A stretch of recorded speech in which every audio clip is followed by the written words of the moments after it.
All right, here we go. Here is the last part of the critique for the best shot assignment for the 143 section. Let's leap right into it and make this happen.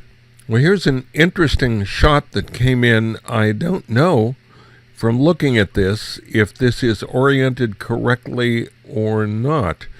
So I'm not really sure how to try to interpret this. Is this on the side of a house, or is this on a table and it's just sideways? Is the character here, it looks a little like the Hindu god Ganesha that is on this piece of whatever it is, leather or paper, parchment, whatever. But I don't know exactly what to make of it. If I try to turn it, let's say 90 degrees clockwise, bring it down a little. I'm still not sure what I'm looking at or what the story behind it is. It's like it's a great puzzle that's missing a critical piece, something that would go maybe in this area to show me what it's about. So I'm not really sure what to say about it. The exposure is fine. The layout is fine, except it's not telling me much. So it's cryptic, but I need to see more.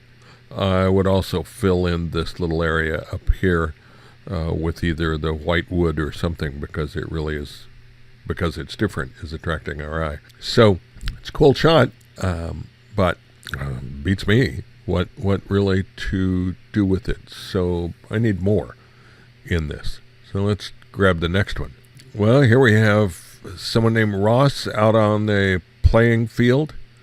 It looks like a ball diamond, but we don't know from this is this person playing baseball, softball, soccer, field hockey. Who knows? Part of a coordinated cheerleaders dance team? Beats me. So on one hand, we could say that this is the shot of anticipation. Someone getting ready to enter the field, to go out, and has all of that expectation of either knocking one out of the park and having the stands all on their feet cheering, or is scared almost witless by what might be happening. Again, it contains the potential for all of those. But to make this story solid, then we need a little more. I'm inclined to go with the negative side only because of the composition. I have no idea if this was intentional. I'm assuming it was not, but I don't know. But you've got enough of a forward movement going toward screen left, and the character in here is squeezed up against this edge with all this room here. The implication is the movement is from screen right to screen left, is a retrograde movement based on the way we normally write and do our compositions. So that lends a potentially negative view to this. If this were reversed, you would create a very different feel to it. So this is interesting. The tilt in this case creates quite a bit of tension, which to me feeds into that negative story of concern and worry about what's to come. But I don't know. So this is a great concept to start with, but you need to push this a little harder. Technicals, you're a little hot, but I think these areas of detail on her shoulder, where the sunlight is hitting the uniform, I think those could be brought back in the raw converter, bringing the highlights down. And then in the editor, we could bring down this bright highlight and this one in the signs. Those would be very, very easy to fix. And with a slight vignette, we could really concentrate you on the potential player on the field here. I think it's a cool start, but you need to work with this and really make a decision. Where do you want to take this shot? What do you really want to say? Oh, also, I'd get rid of whatever this is down in the corner. So work with it. I think there's a really good potential here, but you need to work a little more with it. Grab the next one. Well, we have a little ground squirrel, a little spotted number, clearly in the park. Whenever you have a shot like this, remember you've got two ways to look at it. It sounds like we're saying the same thing, but it's really different. Is this a shot of the park that has a squirrel in it? Or is this shot of the squirrel that just happens to be in the park? If it's the former, then we probably ought to see the park a little more clearly than we're seeing it now. If it's the latter, then I think this is a good catch, but I would move in on it and pull this in a little tighter. We certainly want that tower there because that defines where we are. We don't need all of that hedge to make our shot.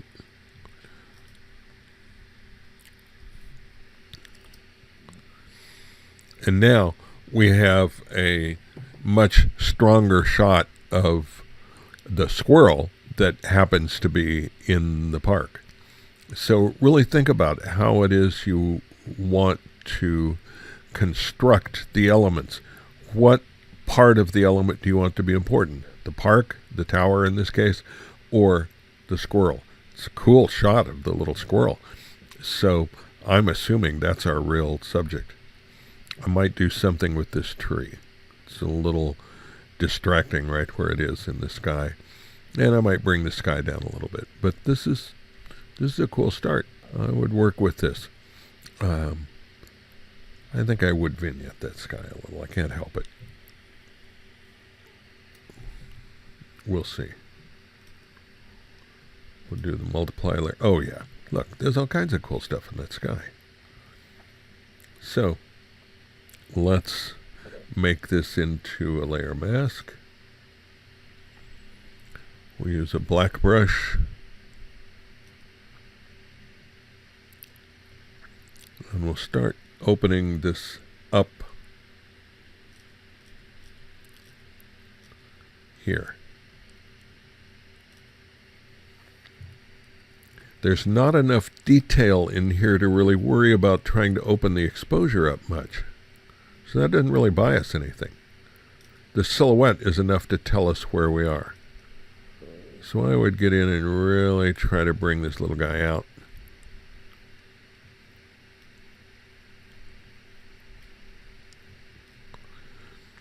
And then I might duplicate this again and put some of that tone back in here. Not much, really, just a little bit, just a little.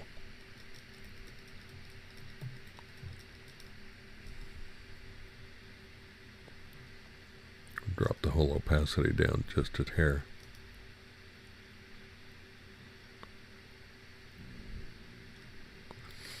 Okay, now we've got the squirrel standing out a bit better. And again, I would do in this particular patch of leaves. Good start.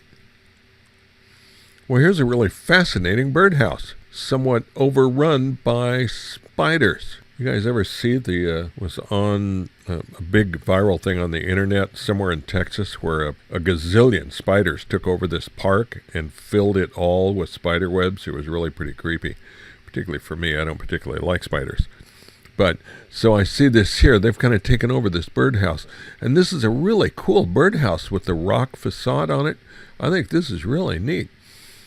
So we have an interesting story here. Did the birds reject it?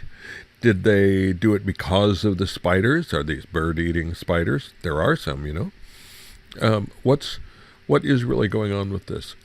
I would probably tone this side down a little so the spiders showed up a little better, the spider web rather. Same over here, maybe build a little contrast in here to let the spider web stand out. But this is really interesting. You almost, on one hand, I'd love to crop this flower out, but you kind of need it as an anchor for the web. But that means that the tone needs to come way down. This is one where exposure is critical. This area is massively overexposed. This area in front is overexposed. Remember what we said at the very first when you look at the histogram on your images. When you've got stuff up on the side, it's gone. When it gets off the edge, you're through. Let me bring up the one in the levels so we can see basically just the luminosity part. Here we go. This is so close. You've just got these little spikes here that are up in this brilliant white area. But if this were brought down, see, there's still no data in here. This is still blown out. That's an exposure issue. And yet there is piles of stuff here in the shadows. We've got all kinds of detail remaining in the shadow area. That's typical. That's something that is very common. You'll have more information left in those shadow areas than you think. But when the highlights clip, when they hit here and go off the edge, you're done. They're gone. So be really, really careful with that when you're doing your shooting. Check the histogram on the back of your camera and look for this kind of thing. And if there is a question, just while you're there, drop the exposure by a stop and take another shot. And then we'll see which one we can edit better. So let's move on. Oh, this is our last one. Wow. Got to be Salton Sea. Poor old trailer. That environment is just deadly on everything. Out near Bombay Beach, the land around the, quote, beachfront, unquote, which is all rotted fish, just destroys stuff. I watched it literally eat away a UPS van over about 6 years. I thought it was sinking into the muck, but it wasn't. It wasn't sinking at all. It was being eaten away from the bottom up. It was freaky in a way to see that happening. But here's an interesting shot.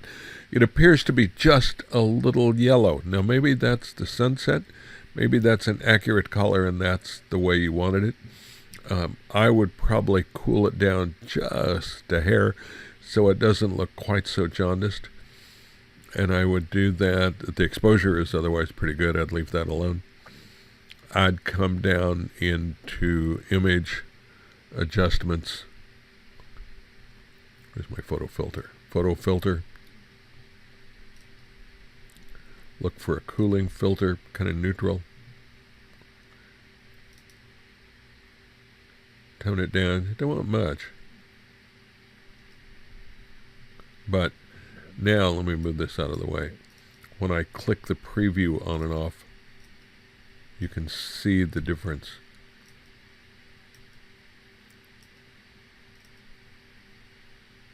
So when you look at these, it's okay for you to make a judgment.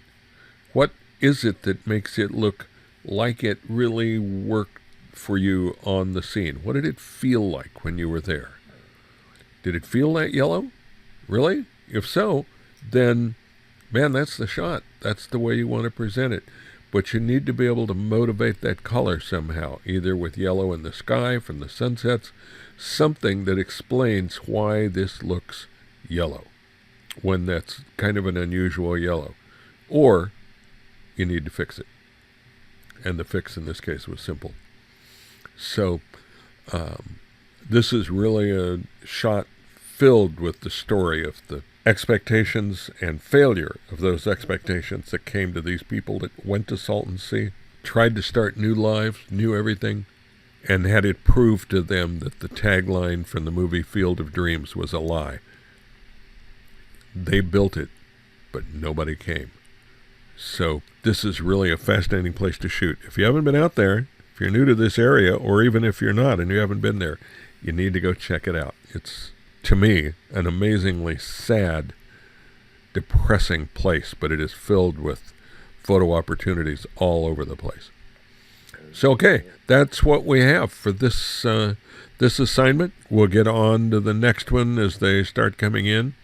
I'll try to stay a little more ahead of it, and we'll get back to you later. So have fun with your next assignments. Talk to you soon. Bye.